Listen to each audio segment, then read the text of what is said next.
Hello, my dear friends, and welcome. I'm Agnes, and I'm so grateful you're here. Whether you're nestled in your favorite armchair or stealing a quiet moment with a cup of coffee, I invite you to join me for a story that's woven deep into my soul. A tale of friendship, love, and the courage to hold on when life tests you. I'm standing under a starlit sky by an old oak tree, my heart racing as my best friend Polly and I face the fight that could end our 60-year bond. In that moment, I realized our friendship wasn't just a gift, it was my lifeline, and I'd do anything to save it. But getting there meant tears, hard truths, and a letter that changed everything. This is my journey, from the wild summers of my youth to the twilight of my 80s, where I learned that friendship is the home we build, the legacy that outlives us. So, settle in, maybe grab a tissue, and let's walk this path together. When you've heard my story, please leave a comment below to share what touched you. Maybe a memory of your own dear friend. And if this tale warms your heart, consider subscribing to the channel. It helps us keep these stories alive. Now let's begin. Back when my days were filled with dreams and an ache for something more. I'm Agnes Lee, 80 years old, living in a salt-weathered cottage perched on a bluff in Maine, where the ocean's song weaves through my days and the scent of pine lingers like an old friend. My life has been a love affair with words. My novels, stacked on shelves from small-town libraries to grand bookstores, have carried me across the world. I never married, never had children, but my heart has never been empty, not with Polly Wister by my side, my dearest friend for 60 years. Polly, with her silver hair shimmering like moonlight and a laugh that could melt the coldest winter, is a mother, a grandmother, and the sister I chose long ago. But this past year, as I sat at my creaky oak desk, penning what I know will be my final book, a quiet unease settled over me like a fog rolling in from the bay. I've lived fiercely, sipped espresso with poets in Paris, danced under lanterns in Florence, spoken to packed auditoriums in Chicago. Yet, at 80, I found myself asking, what will I leave behind, Agnes? What mark will you make when your story ends? Fellowship Point, the wild, wind-swept stretch of coastline our families have shared for generations, is my answer. It's more than land. It's where Polly and I built our friendship, where we chased fireflies, whispered secrets, and dreamed of forever. I want to preserve it as a sanctuary, untouched by developers' greed, a place where gulls soar and grasses sway free. But Polly, with her heart as big as the ocean, sees it differently. She wants to pass the land to her children, James, Lydia, and Claire, to secure their futures, to give her grandkids a safety net. For the first time in our long history, we're at odds, and it feels like a crack in the foundation of my world. Our friendship is my North Star, the one constant through every storm, and the thought of it faltering terrifies me. This is the story of how we navigated our deepest rift, how we found our way back to each other, and how I learned that the truest legacy isn't land or books. It's the love we nurture, the friendships that light our way. Let me take you back to the summer of 1955, when I was 15, a gangly girl with ink-stained fingers and a heart full of stories. I'd spend my days at Fellowship Point, where my family's summer cottage stood beside the Wisters, reading poetry by the shore, lost in Dickinson and Whitman. Then came Polly, a golden-haired burst of sunlight, who changed everything.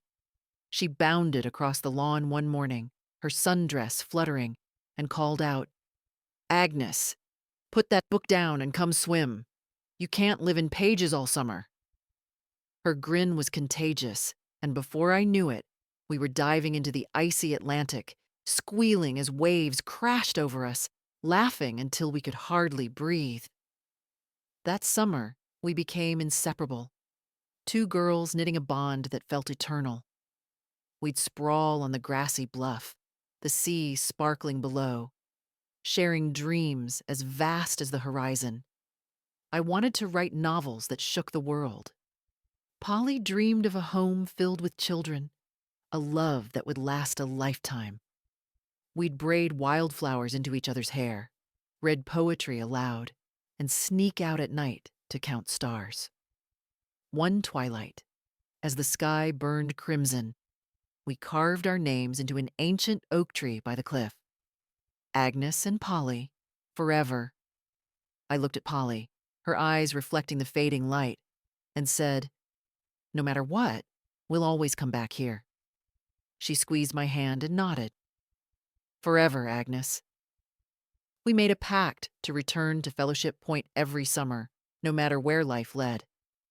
Those days, filled with salt air, bare feet, and promises, wove the roots of our friendship, a sanctuary I believed nothing could shake.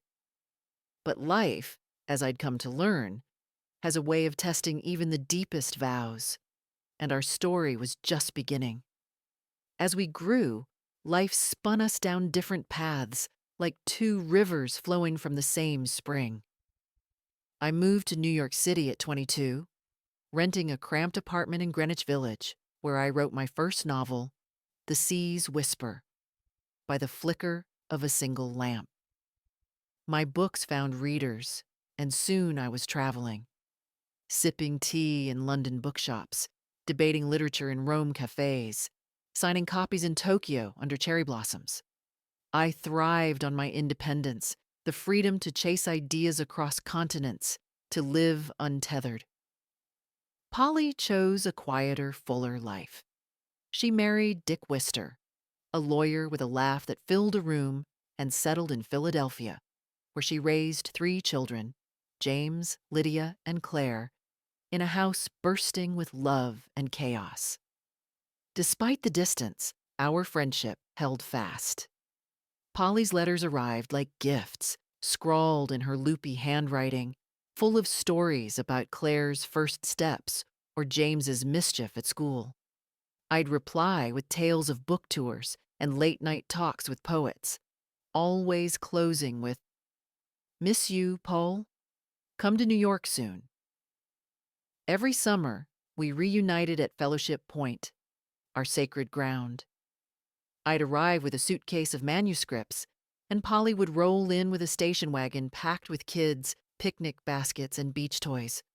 One year, when Lydia was 7, she tugged my sleeve and begged, "Aunt Agnes, tell me a story." I wove a tale of a mermaid who guarded the bay, and Polly watched, her eyes shining. "You're magic, Agnes," she said, and I felt like I was. Those summers showed me that our differences, my solitary writer's life, her vibrant family world, didn't weaken our bond. They enriched it. We didn't need to live the same life to love each other. We just needed to keep showing up, to hold space for the other's heart, to be the safe harbor we'd promised to be all those years ago. In 1985, when I was 45, a storm swept through our friendship, one I feared might tear us apart. Dick, Polly's husband, died suddenly of a heart attack at just 47. I was in London, mid-book tour, when Claire's tearful voice came through the phone. I canceled everything and flew to Philadelphia, my heart heavy with dread. I found Polly in her kitchen, surrounded by neighbors' casseroles, her eyes swollen, but her posture resolute for her children. She was a pillar, but I saw the cracks. Her hands trembling as she poured tea, her voice breaking when she thought no one was listening.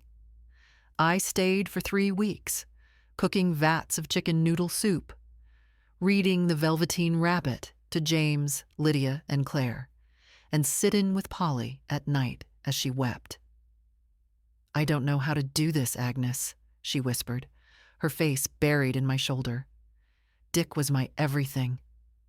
I held her tight, my own tears falling, and said, "You don't have to know yet, Paul. I'm here, and we'll figure it out together." I thought I was being the friend she needed, but grief has a way of twisting even the strongest bonds. When I returned to New York, a letter arrived from Polly, its tone unlike her usual warmth. "You can't understand this pain, Agnes," she wrote.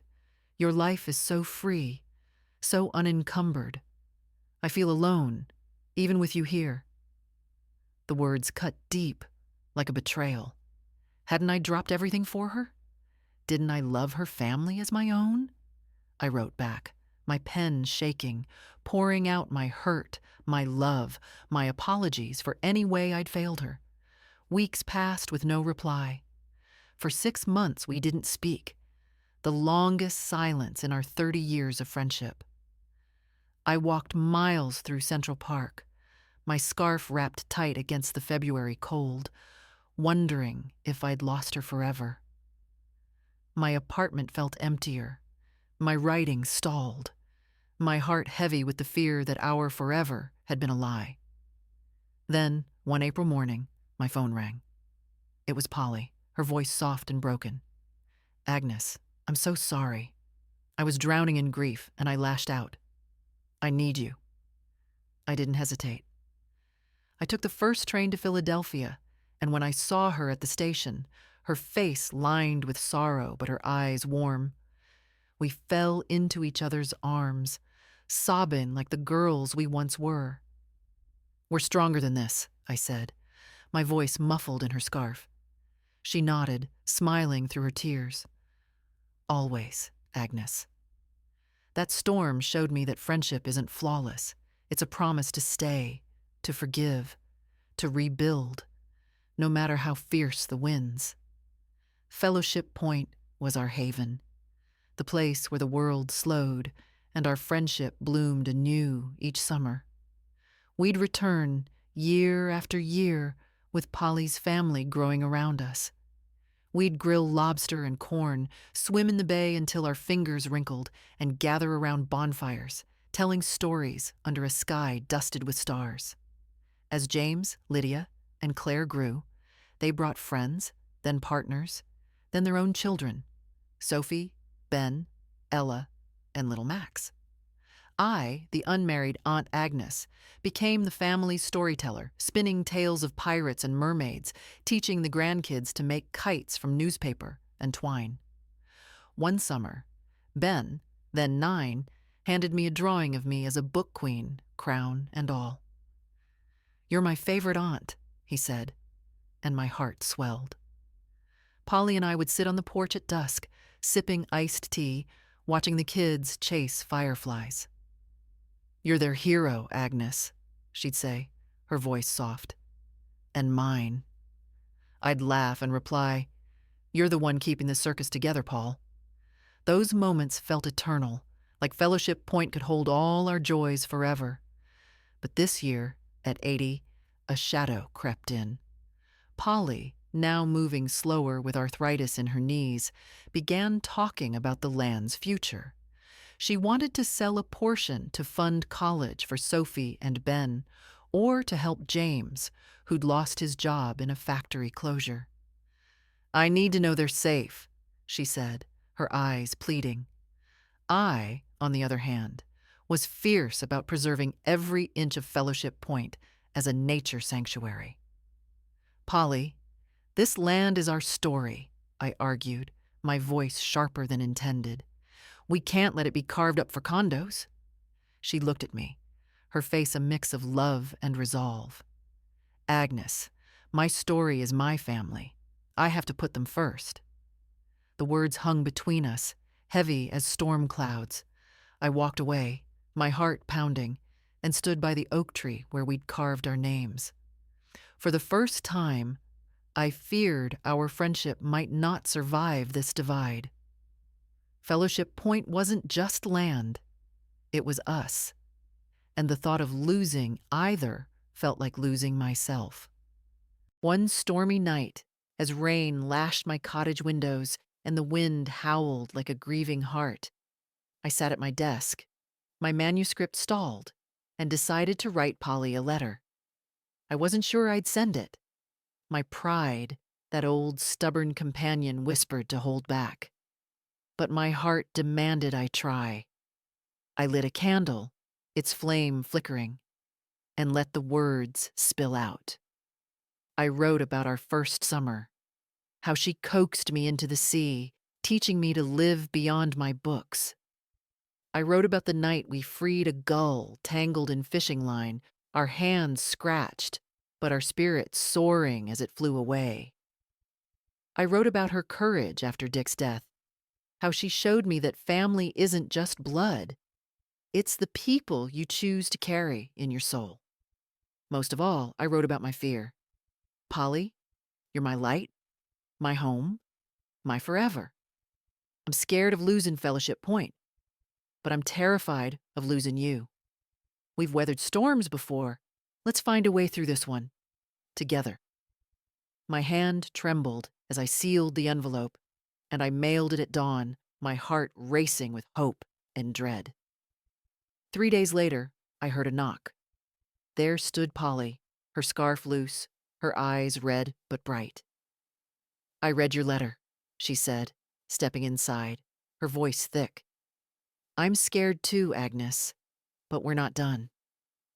We sat by my fireplace, the crackle of logs our only music, and poured out our hearts over mugs of peppermint tea. We laughed about old memories, Polly's attempt to bake me a birthday cake in '65 that sank like a stone, the summer James got stuck in a tree, yelling for Aunt Agnes to save him. We cried about our fears, her worry for her family's future, my need to protect our shared past. By sunrise, we'd hatched a plan. A trust to preserve Fellowship Point as a sanctuary, with a fund to support her grandkids' dreams, from college to starting a small business for James. That letter wasn't just paper and ink. It was a lifeline, pulling us back to each other, proving that love and honesty can mend even the deepest wounds. That summer, we hosted the grandest gathering Fellowship Point had ever seen to announce the Preservation Trust. Polly's family came in full, James with his quiet strength, Lydia with her artist spirit, Claire with her lawyer's precision, their spouses, and the grandkids, Sophie, Ben, Ella, and Max, who raced across the lawn like wild ponies. Old friends joined too, Sarah, who'd skinny dipped with us in '57, and Tom, who'd once proposed to me. I laughed and said, "I'm married to my books, Tom." We pitched a white tent by the shore, strung fairy lights that twinkled like stars, and played the music of our youth. Sinatra's "The Way You Look Tonight." The Beatles' "Here Comes the Sun." The air was thick with the scent of grilled clams, wildflowers, and salt. I stood on a wooden crate, a glass of rosé in hand, and spoke to the crowd, my voice steady, but full of feeling. Fellowship Point isn't just land, it's love, it's stories, it's the friendship Polly and I have nurtured for 60 years. Thank you, Polly, for teaching me that family is who we choose, and home is where our hearts return. Polly took my hand, her eyes glistening, and whispered, "Thank you, Agnes, for being my compass, my home."